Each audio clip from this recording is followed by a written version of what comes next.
Radio Claret América presenta Sediento de ti, la palabra, fuente de vida, con el sacerdote misionero claretiano Tony Díaz. Reflexiones diarias del Evangelio. Aquí iniciamos.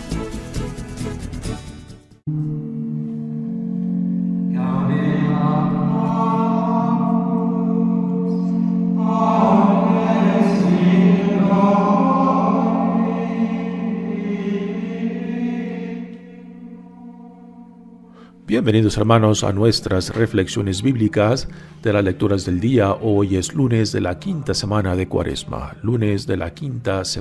Cuaresma. La primera lectura de hoy viene del libro de Daniel, capítulo 13, versículos 1 al 9, 15 al 17, 19 al 30 y 33 al 62. En aquel tiempo vivía en Babilonia un hombre llamado Joaquín, casado con Susana, hija de Kelcías, mujer muy bella y temerosa de Dios. Sus padres eran virtuosos y habían educado a su hija según la ley de Moisés. Joaquín era muy rico y tenía una huerta contigua a su casa, donde solían reunirse los judíos, porque era estimado por todos.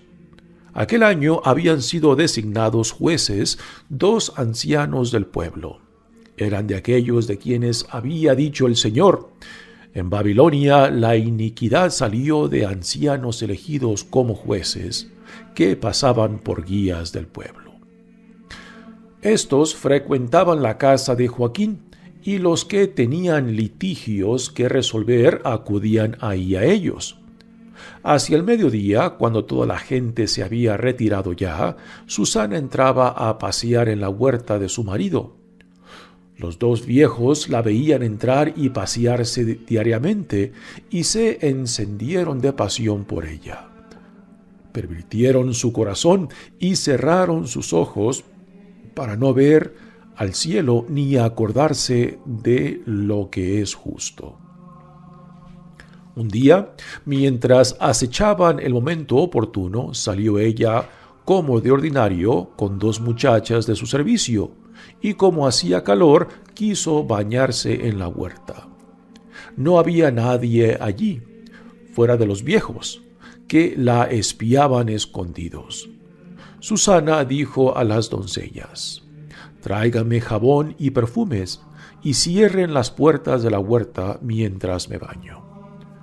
Apenas salieron las muchachas, se levantaron los 2 viejos, corrieron hacia donde estaba Susana y le dijeron: «Mira, las puertas de la huerta están cerradas y nadie nos ve. Nosotros ardemos en deseo de ti.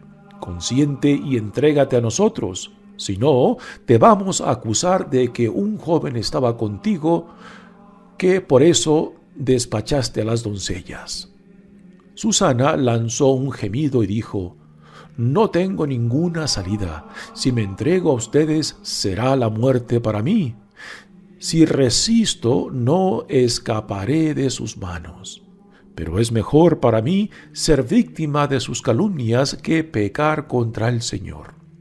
Y dicho esto, Susana comenzó a gritar. Los 2 viejos se pusieron a gritar también, y uno de ellos corrió a abrir la puerta del jardín. Al oír los gritos en el jardín, los criados se precipitaron por la puerta lateral para ver qué sucedía. Cuando oyeron el relato de los viejos, quedaron consternados, porque jamás se había dicho de Susana cosa semejante. Al día siguiente, todo el pueblo se reunió en la casa de Joaquín, esposo de Susana, y también fueron los 2 viejos, llenos de malvadas intenciones contra ella, para hacer que la condenaran a morir. En presencia del pueblo dijeron: «Vayan a buscar a Susana, hija de Kelcías y mujer de Joaquín». Fueron por Susana, quien acudió con sus padres, sus hijos y todos sus parientes. Todos los suyos y cuantos la conocían estaban llorando. Se levantaron entonces los 2 viejos en medio de la asamblea y pusieron sus manos sobre la cabeza de Susana. Ella, llorando, levantó los ojos al cielo porque su corazón confiaba en el Señor. Los viejos dijeron: mientras nosotros paseábamos solos por la huerta, entró ésta con 2 criadas. Luego les dijo que salieran y cerró la puerta. Entonces se acercó un joven que estaba escondido y se acostó con ella.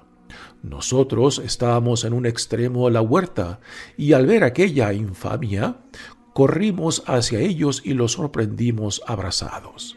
Pero no pudimos sujetar al joven porque era más fuerte que nosotros. Abrió la puerta y se nos escapó. Entonces detuvimos a ésta y le preguntamos quién era el joven, pero se negó a decirlo. Nosotros somos testigos de todo esto. La asamblea creyó a los ancianos que habían calumniado a Susana y la condenaron a muerte. Entonces Susana, dando fuertes voces, exclamó: Dios eterno, que conoce los secretos y lo sabes todo antes de que suceda, tú sabes que estos me han levantado un falso testimonio, y voy a morir sin haber hecho nada de lo que su maldad han tramado contra mí. El Señor escuchó su voz cuando llevaban a Susana al sitio de la ejecución.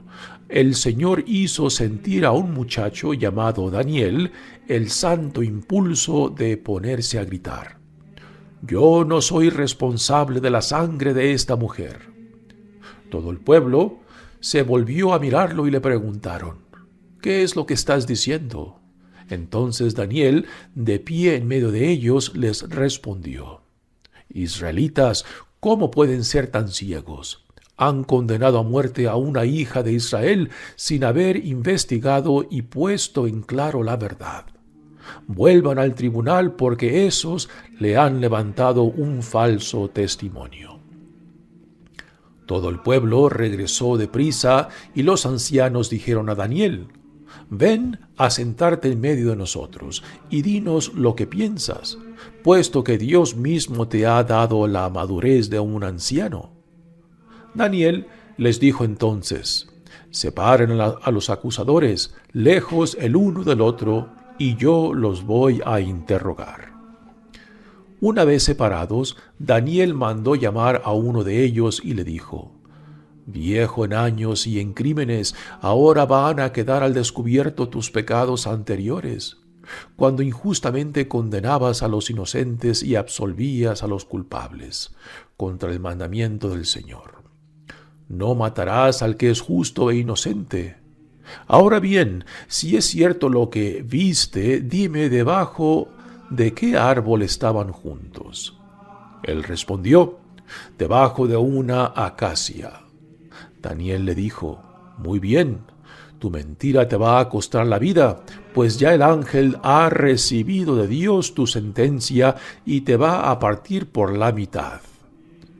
Daniel les dijo que se lo llevaran, mandó traer al otro y le dijo: Raza de Canaán y no de Judá, la belleza te sedujo y la pasión te pervirtió el corazón.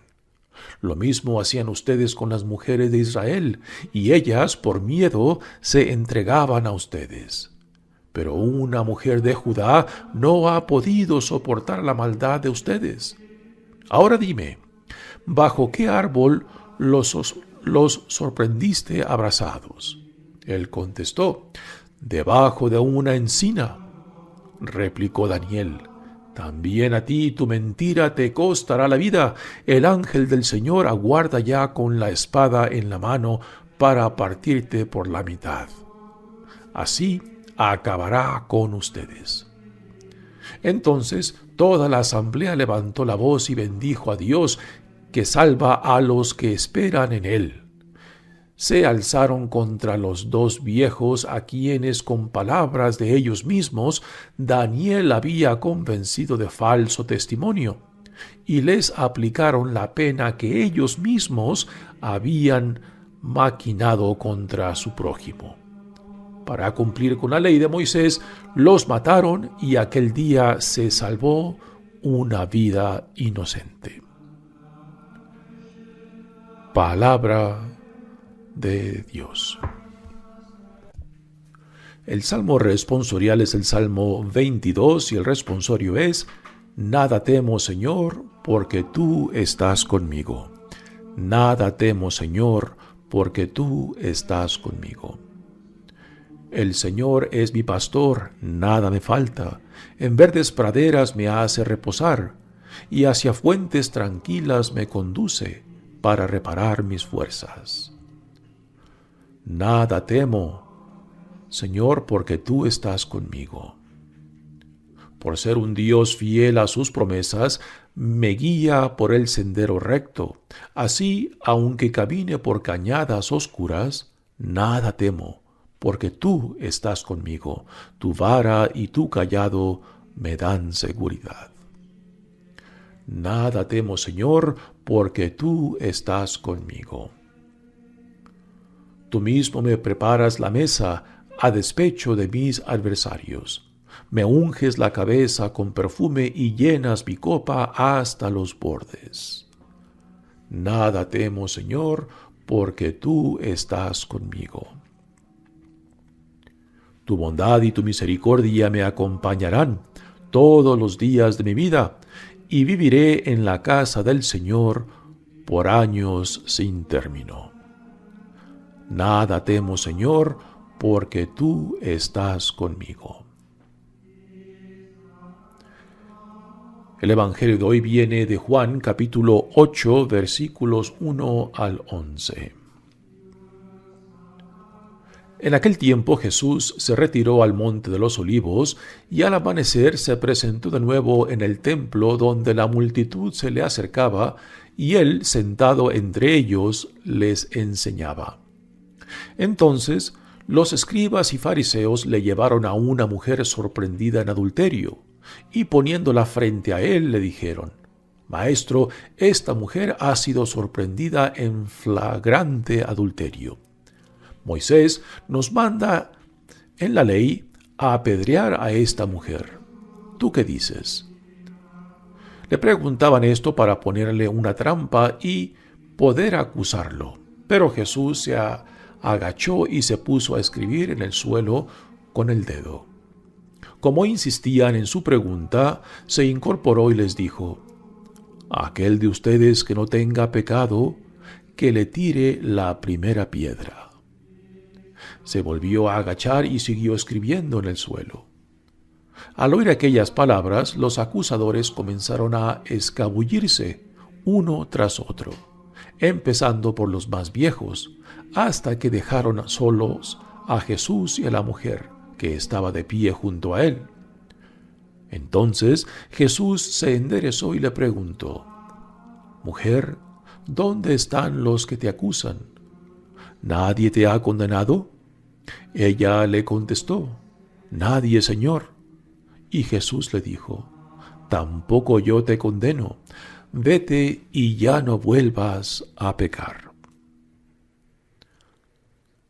Palabra del Señor. Muy bien, demos comienzo a nuestra reflexión de las lecturas de hoy.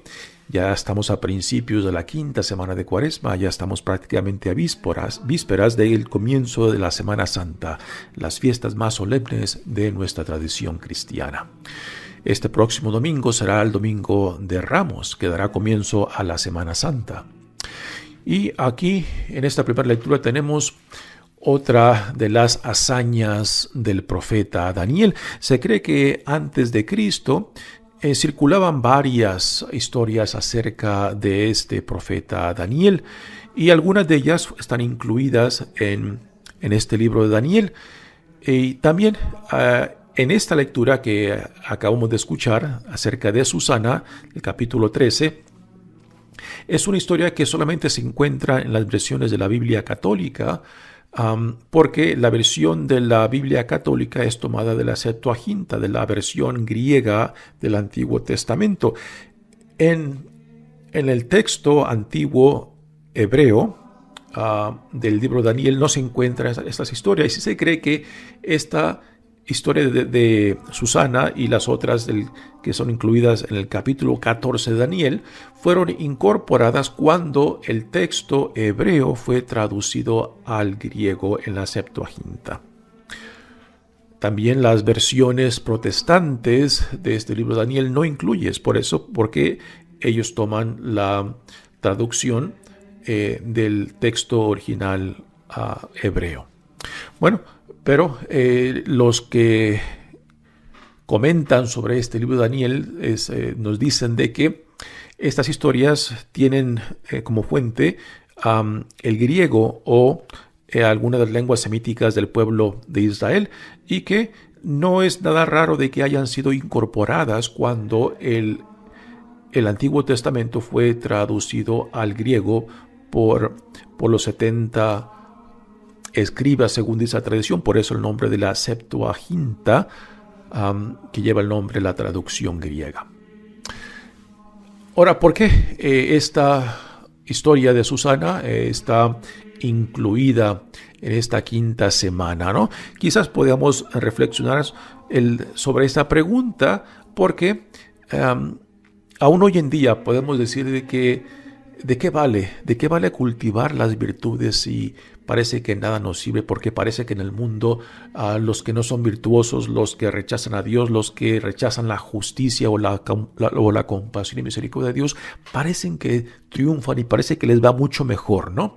Y esta historia de Susana pues trata de contrarrestar esas actitudes que a veces fácilmente se nos hace adoptar, de rechazar la vida de virtud y simplemente asemejarnos a lo que todo el mundo piensa, a las actitudes de otros, de que hagamos de las nuestras, puesto que no vale la pena cultivar las virtudes. Y en esta historia de Susana precisamente nos deja claro, ¿no?, que Dios socorre a sus hijos e hijas, aquellos que son inocentes, aquellos que son virtuosos, ¿no? Y este es uno de los temas que esta historia de Susana nos deja en claro, de que vale la pena cultivar las virtudes, de que vale la pena aún morir por la vida virtuosa.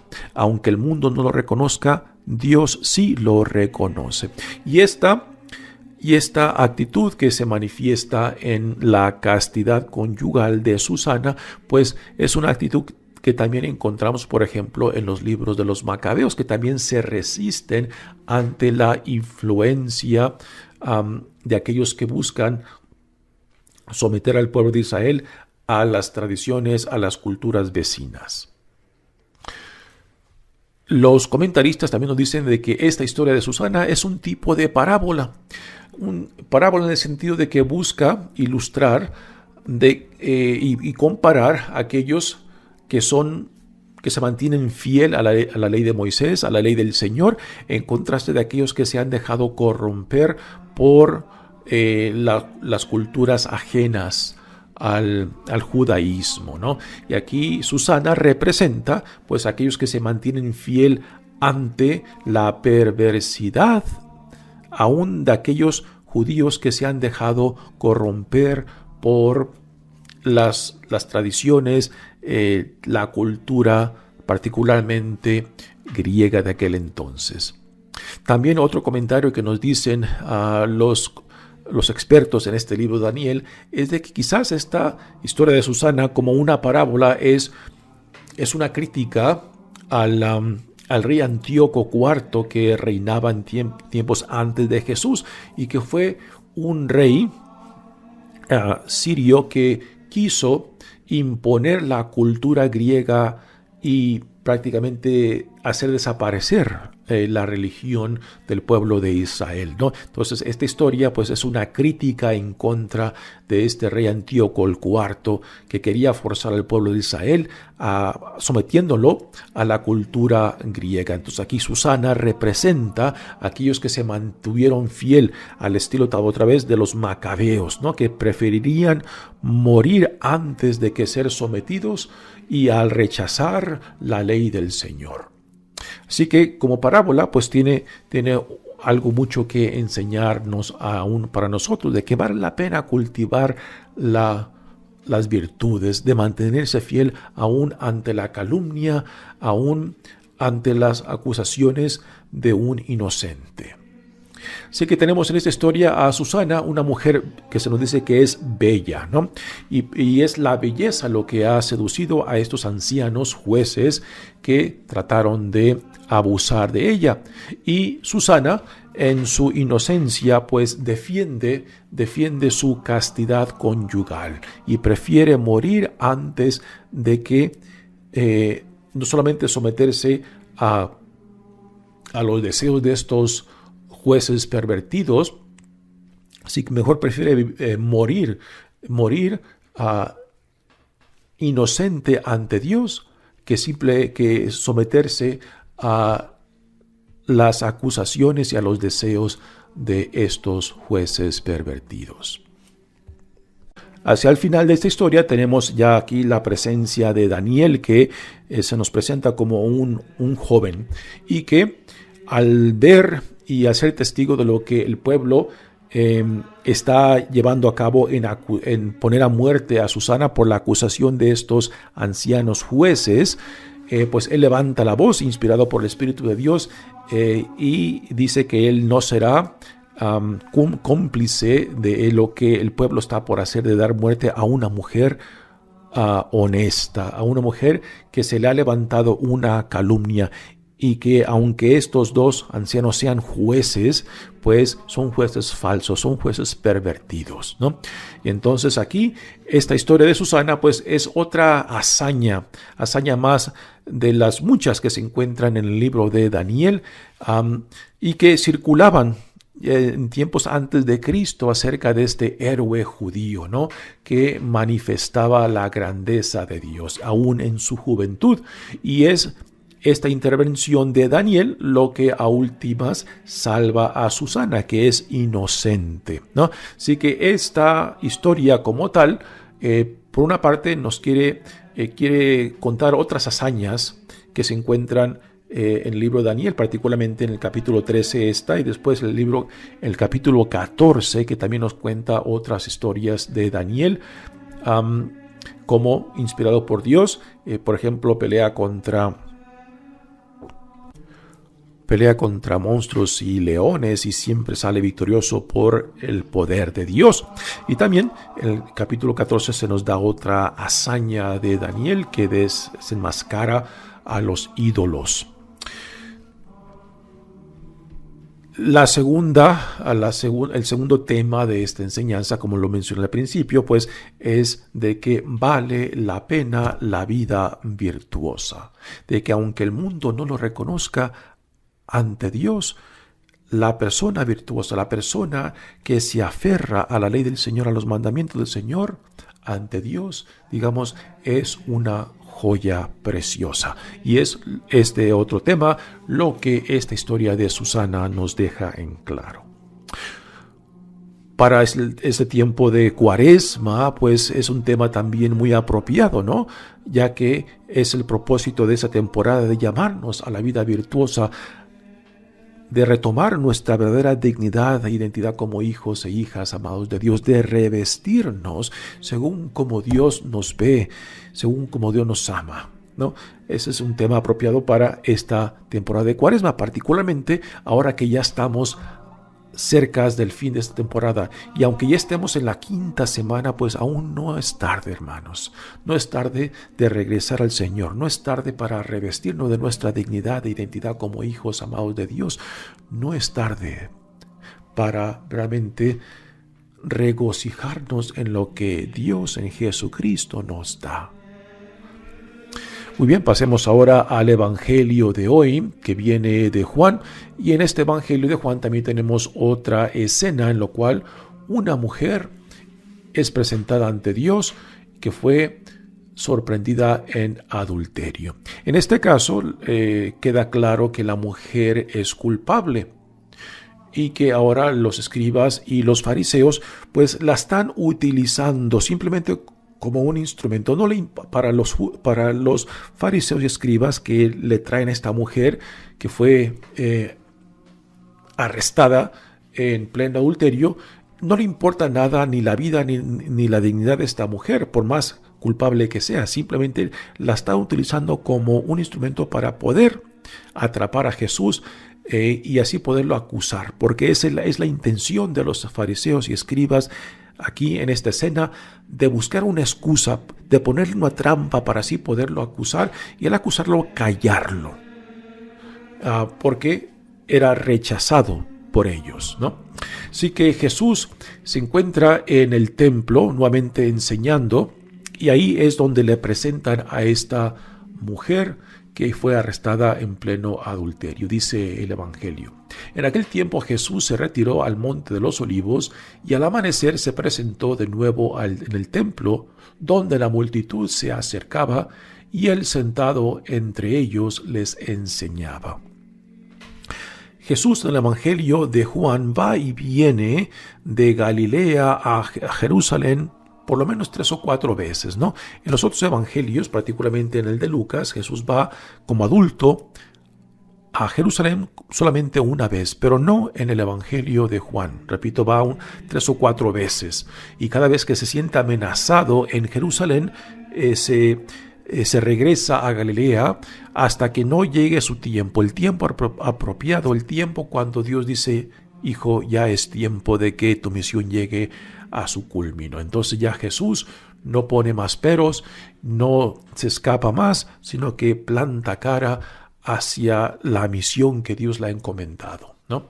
Y es ahí donde empieza su pasión, a su muerte y también su resurrección. Continúa la historia.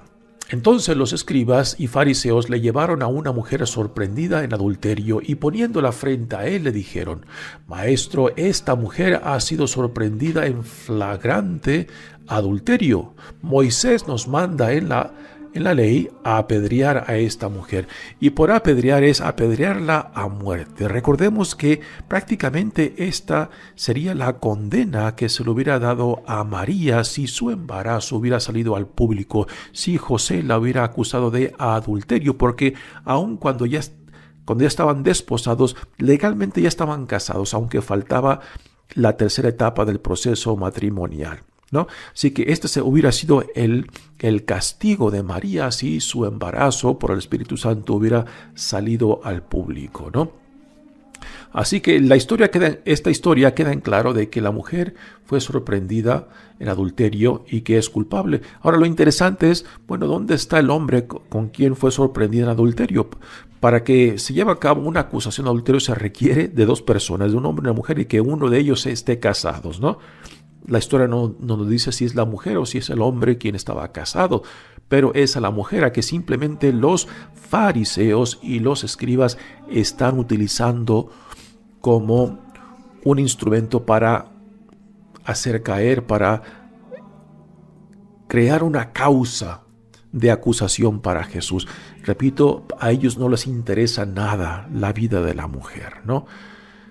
En aquellos tiempos las mujeres eran prácticamente propiedades de los hombres, o del padre o del esposo o del hijo si la mujer era viuda, ¿no?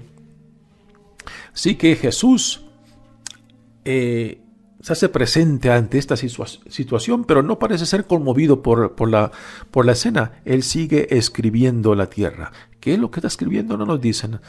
Pero Jesús no se ve perturbado por la escena y después levanta la cabeza y le dice: aquel que de ustedes que no tenga pecado, que le tire la primera piedra, que era el derecho de la persona que ha acusado a otra, en este caso a esta mujer, de adulterio, que tenía el derecho de tirar la primera piedra.